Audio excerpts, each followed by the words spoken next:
나는 아무것도 아닙니다.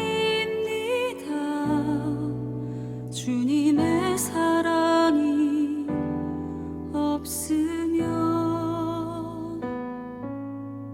사랑하는 행복한 교회 성도 여러분, 이 영상을 보시는 하나님 나라의 귀한 자녀 여러분, 오늘은 2022년 4월 24일 거룩한 주일입니다. 오늘 매일 성경 요나 마지막 4장을 하겠습니다.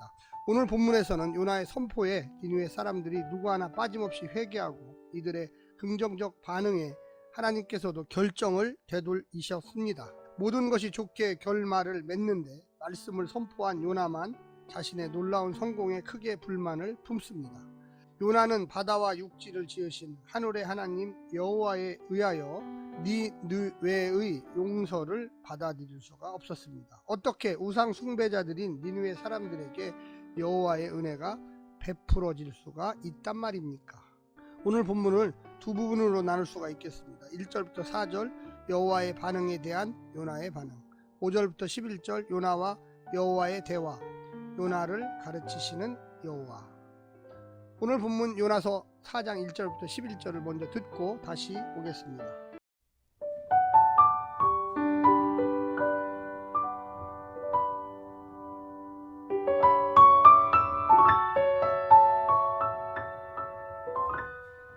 요나 4장.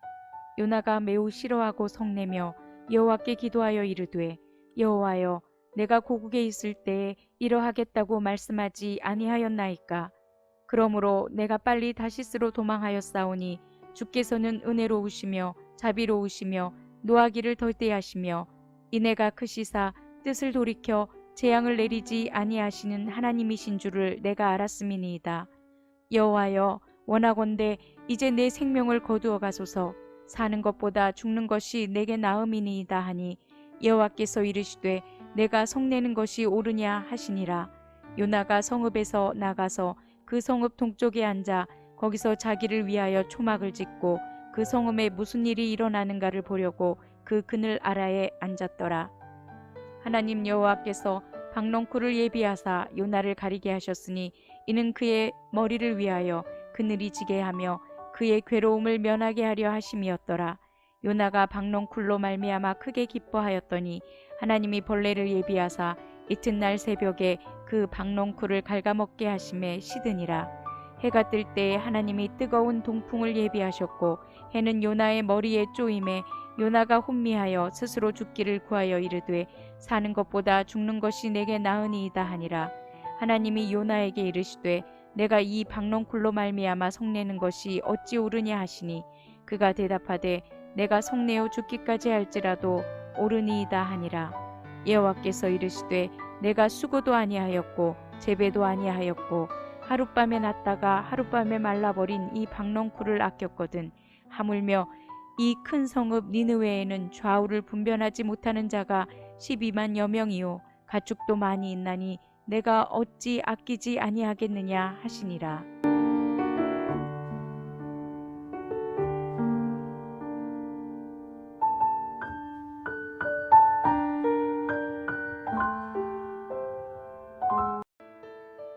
요나는 우리가 알고 있는 이스라엘의 예언자들과는 전혀 다른 인물이었습니다.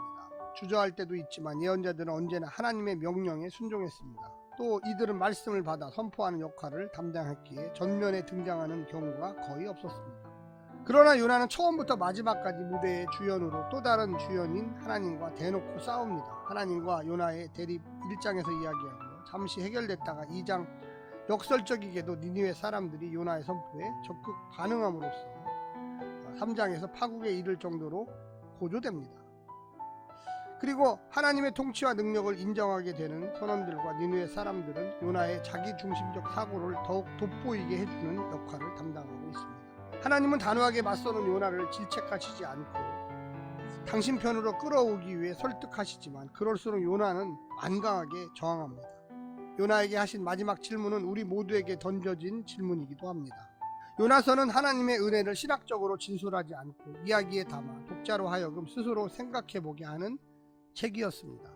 하나님의 창조와 구원 능력은 물론 심판까지도 은혜의 뿌리를 두고 있기에 청자와 독자의 반응 여하에 따라 심판은 그분의 한없는 은혜를 경험할 수 있는 기회가 될 수 있습니다. 오늘 본문을 세 부분으로 나누어 같이 설명드리겠습니다. 첫 번째는 하나님의 큰 사랑, 요나의 분노. 니느웨가 회개하고 재앙이 임하지 않자 요나는 분노합니다. 자신의 기대가 깨져서 이제 니느웨도 하나님과 상관이 있는 사람들이 되고 자신과도 형제의 나라가 된 것이 못마땅했습니다. 요나에게 니느웨는 용서받을 자격도 없고 하나님의 백성의 축복을 같이 누릴 자격도 더더욱 없습니다. 요나가 가장 불안해했던 것은 하나님의 말도 안 되는 크신 사랑이었습니다. 이미 황금 송아지를 숭배하여 진멸당해야 마땅했던 자기 조상 이스라엘을 시내산 아래서 살려주신 적이 있지 않습니까? 그 정도 해픈 사랑이면 니느웨에게도 마구 용서를 하나님이 시전할 가능성이 커 보였기 때문에 요나는 불안했습니다. 그래서 다시스로 도망했던 것인데 설마 했는데 기대를 걸었던 자기 발등을 찍고 싶었을 것입니다. 놀랍게도 요나의 분노의 대상은 하나님이고 하나님의 많은 사랑이었습니다. 두 번째는 죽기보다 싫었던 하나님의 큰 사랑. 요나는 하나님의 큰 사랑을 보느니 차라리 죽겠다고 나옵니다. 그리고 40이 다 찰 때까지 성읍이 내려다 보이는 동편 언덕에 올라가서 구경하기로 합니다. 니느웨가 저러다 말겠지 싶었을 것입니다. 그런데 그런 요나에게 하나님께서는 박넝쿨을 보내서 시원하게 하시더니 조금 지나서는 벌레와 뜨거운 동풍과 해를 보내서 박넝쿨을 말리고 요나를 뜨겁게 하십니다. 은혜로 받은 박넝쿨이 만들어준 그늘 때문에 좋아하던 요나는 박넝쿨이 사라지자 또 죽을 만큼 괴롭다고 화를 냅니다. 마지막 세 번째는 자기 중심적인 요나와 하나님의 책망입니다. 요나는 자신과 상관없이 자유롭게 박넝쿨을 주시기도 하시고 거두시기도 하시는 하나님의 주권을 경험했습니다. 그런데 요나는 자기에게 유리하면 좋아하고 불리하면 그 은총을 싫어했습니다. 하나님은 이기적인 요나의 태도를 책망하십니다. 요나가 자기 좋다고 박넝쿨을 아꼈듯이 하나님이 자신의 기쁨을 위해 니느웨 사람들을 아낀 것도 전혀 문제가 안 된다는 것이었습니다. 세상이 내가 기대한 대로 내가 알고 있는 논리대로 돌아가야 하는 것은 아닙니다. 내가 원하지 않고 나를 불편하게 하고 아프게 하는 일들 속에서도 하나님은 당신에게 기쁘신 대로 역사하셔서 다른 누군가에게 은총을 베풀고 계시다라는 것을 깨달아야만 하겠습니다. 사랑하는 성도 여러분, 오늘 요나서 이제 마지막 부분인데 많은 것을 깨닫게 합니다. 짧은 이야기죠. 그런데 이 속에 이방인을 향한 하나님의 사랑, 또 민족주의, 국수주의를 주장하는 이 요나의 모습, 은혜는 과연 무엇일까요? 하나님께서 절대적으로 주시는 것입니다. 내가 잘해서 주는 게 아니죠. 내가 이뻐서 주는 것이 아니죠. 예수님이 왜 돌아가셨을까요? 누구 특정한 사람을 위해서, 물론 맞습니다. 나를 위해서 돌아가셨죠. 그런데 나만 위해서 돌아가신 건 아니죠. 하나님의 명령에 순종하고자 하는 자들, 회개하고 돌아오고자 하는 자들, 그 모든 사람들을 위해서 하나님의 은혜는 동일하게 역사하십니다. 오늘 이 요나서를 깊이 생각하시면서 하나님의 놀라운 사랑을 경험하시기를 간절히 부탁드립니다. 내일부터는 구약성경 나훔을 하겠습니다. 샬롬.